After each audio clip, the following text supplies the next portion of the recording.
Hello, welcome to Storytime with Judy. Our book today is Lyle Finds His Mother by Bernard Weber. Well, Lyle is tricked by his old partner into thinking that he knows who his mother is. And they go on search for his mother, but his partner really has another plan in mind. Let's find out what happens. The world was changing, but if changes weren't taking place, Lyle the crocodile scarcely noticed. It was still the same wonderful world he loved. Lyle's world was Bird and Loretta, his favorite neighbor. It was children playing with children until dark.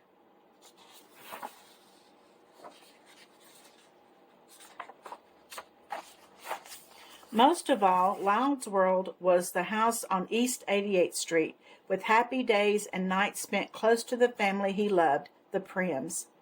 But if Lyle was happy with his world, there was someone living across town who did not share his pleasure. That someone was Hector P. Valenti, star of stage and screen. Sadly, Signor Valenti had fallen upon dark and hungry days. His cupboard was bare. There was not a crumb in sight. Even the mice who for so long had shared his humble life packed up and moved one morning. Because he could not bear the sight of its emptiness, Hector stored his hat in the refrigerator, his hat in a lonely jar of mustard.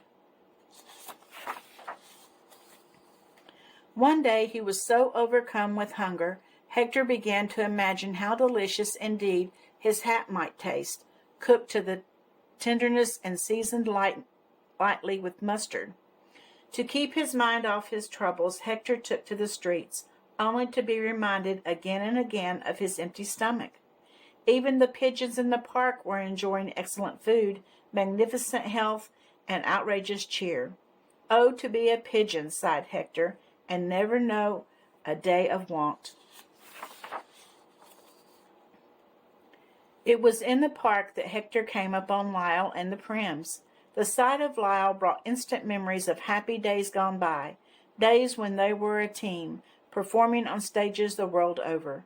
He wanted to rush up to Lyle, throw his arms around his old friend, but shame for his ragged appearance held him back. Lyle was everywhere in the park that day, riding round and round on the carousel, dancing about with a huge red balloon, and selling a toy boat with Joshua. Wherever Lyle went, Hector followed at a safe distance, enjoying every minute. When at last the Prims decided it was time to leave the park, Lyle waved goodbye to everyone. If only I could perform on stage with Lyle again, thought Hector. My days of need would be gone forever. But what reason could possibly make Lyle ever want to leave the Prims? On his way home, Hector came upon a sign. It read, "Remember Mother on Mother's Day." In a wink, he thought of a scheme to lure Lyle away from the Prims. But I can't do it, thought Hector, not to Lyle. No, I would rather starve. Suddenly, a fresh and ferocious wave of hunger swept over him. I'll do it, he decided. The next day, a letter for Lyle arrived at the house on East 88th Street. "Dear Lyle," read Mrs. Prim, "how would you like to meet your dear, sweet mother? If this small matter is of interest to you, come immediately to the address listed on the back of this letter." And it was signed, "Cordially, Hector P. Valenti, star of stage and screen. P.S., Hector added, come alone. P.P.S., bring along a snack." "Come immediately, indeed," snapped Mrs. Prim. "Hector is up to tricks again, and what a wretched trick." "I don't want Lyle to leave," cried Joshua. "Lyle will stay right here where he belongs," said Mr. Prim, "and will not give this letter another thought." But Lyle gave it thought. He gave it lots of thought. In fact, he was astounded he had never thought about it before. "I didn't know I had a mother," he whispered to himself. "But I must have had a mother. I'm here, aren't I? That proves I had a mother." It wasn't long before Lyle found himself trying to picture his mother. It was sort of small, he decided, and she was very kind, like Mrs. Prim, and she was pretty, too, like Mrs. Prim. In fact, the more he pictured her, the more remarkably his mother looked like Mrs. Prim. He began to imagine the sound of his mother's voice. It was sweet, like Mrs. Prim's. He was little Lyle again, and his mother would always be saying things like, "Are you hungry, Lyle?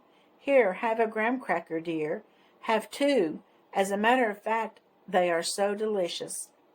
But she would be strict, his mother.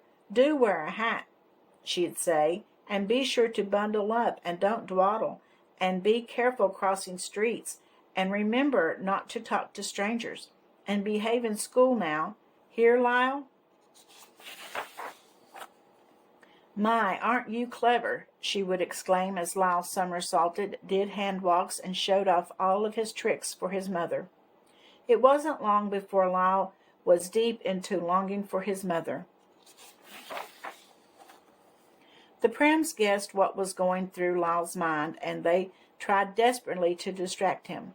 Mrs. Prim, who was very active in politics, took Lyle along with her to campaign headquarters, where she was kept busy folding and stuffing letters into envelopes. Mrs. Prim introduced Lyle to the pleasures of indoor gardening. Joshua received permission from his teacher to bring Lyle for a visit to school. "This is Lyle. He lives at our house. He is my best friend," Joshua announced to the class. "He is our friend, too," many of the children called out. The teacher assigned Lyle a seat up front where everyone could see him. "Now let's all show Lyle what we are learning in school today," he said. Later that morning, Lyle was given paper and colored pencil. This is his drawing. At lunch, everyone wanted to sit near Lyle. Teachers came over to introduce themselves. "Oh, Lyle," said one teacher, "I have heard so much about you, and I am delighted to meet you at last. Won't you please come visit my class too?" Lyle shook his head eagerly and was so happy to be asked back again. Although he was just a bit sleepy during math, Lyle had a marvelous visit at school. It seemed finally he had managed to forget all about Hector and his letter.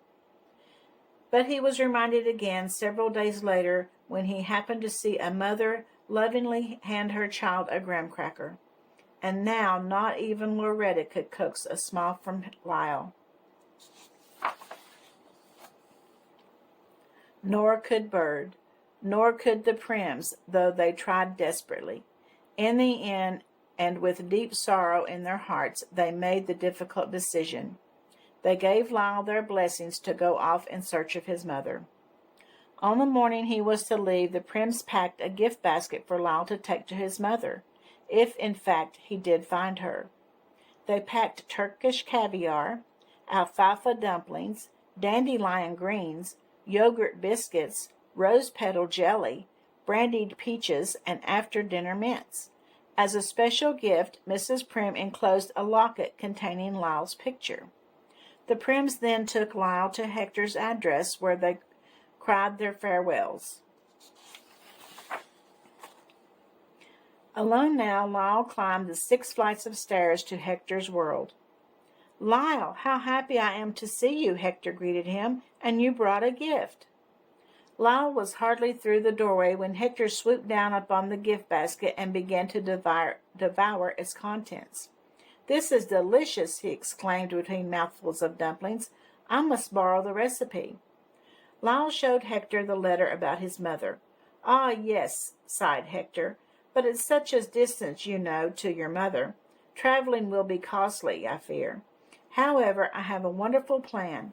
We can earn our way by performing together again, if you know what I mean." Lyle knew exactly what Hector meant. Once again, Lyle was on stage with Hector, and magically, once again, the sound of applause rang joyously in Hector's ears. Now Hector was dressing expensively, eating handsomely, and counting his money lovingly. Every night Hector counted his money, and every night Lyle showed him the letter. "Oh, that again," Hector would say, paying it scant attention. One night Lyle refused to go on stage. Hector pleaded. The stage hands shoved, and the theater manager cried. "Very well," said Hector, "I will take you to your mother, but you must perform tonight." Lyle smiled as he moved out onto the stage. At last they began the long journey to find Lyle's mother. They traveled for days by plane, by train, and by boat, until they reached the land of the crocodile. Lyle looked and looked. There wasn't a crocodile in sight, not even a ripple on the water. "How do you like that?"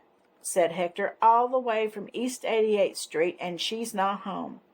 "Well, perhaps she's out for the day. You know how it is, Lyle. She probably keeps herself busy. No doubt she has things to do and places to go. We'll just come back another time." "Maybe we'll telephone first. How's that?" Lyle stared at him. "I don't suppose we can telephone, can we?" said Hector. "All right," said Hector. "If it will make you happy, I'll call out to her." "Lyle's mother! Lyle's mother!" Hector's sing-song voice rang across the water. "You have a visitor. Your son Lyle is here, mother dear." Suddenly, to their astonishment, the surface of the water broke, and the head of a crocodile appeared and disappeared. "Did you see her? Did you see her?" Hector cried out. Same nose, same mouth, same expression around the eyes. "Lyle, that was your mother. You saw your mother. Isn't it wonderful? Isn't it marvelous? Didn't she look lovely? Well, now we can go. We had our nice little visit, and we can go." "Goodbye, mother dear," Hector called out. Lyle looked at him with growing suspicion. "Well, she could have been your mother," said Hector. "Who is to say she wasn't your mother? Prove it that she wasn't your mother. She didn't recognize you. You can't blame her for that, can you? I mean, well, what did you expect from a stupid crocodile?" he blurted out. Hector wanted to take back his words immediately. "Lyle, I am sorry. I am really, truly sorry. It slipped what I said about crocodiles. I mean, I think highly of crocodiles. I adore crocodiles. Crocodiles are among my dearest friends. Oh, Lyle, I wouldn't ever want to say anything to hurt you. Not me. Not Hector. I would pull out my tongue first." But before Hector had a chance to pull out his tongue, the water began to churn, and the head of the crocodile popped up once more. Lyle raced toward the river. "Don't! You mustn't! It's dangerous!" Hector cried as Lyle plunged into the water. Hector shut his eyes. He opened them slowly. To his surprise, both crocodiles were at the opposite side of the river, and what is more, they appeared genuinely delighted to see each other. After a while, the two went swimming together. They spent the entire afternoon together, swimming, diving, and splashing about. Hector grew so tired waiting for Lyle to return, he fell asleep. When he awakened, Lyle was standing over him. "Is she?" said Hector. "Is she really your mother?"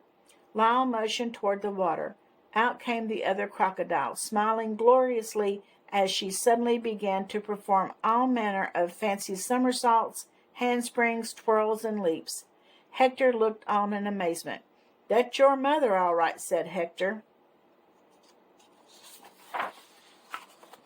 Several days later, the doorbell rang at the house on East 88th Street. Surprise, surprise! There stood Lyle. Hector had a very special guest, Lyle's mother. Birds squawked. Loretta rushed in excitedly, and everyone shouted for joy. "Oh, Lyle," cried Mrs. Prim, "we missed you so much. And you found your mother."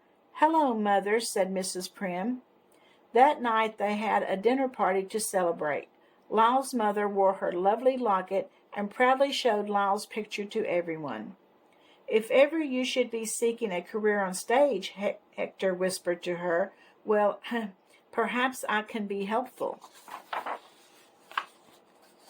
As for Lyle, his world was complete now. He was back with the Prims, and he had found his mother.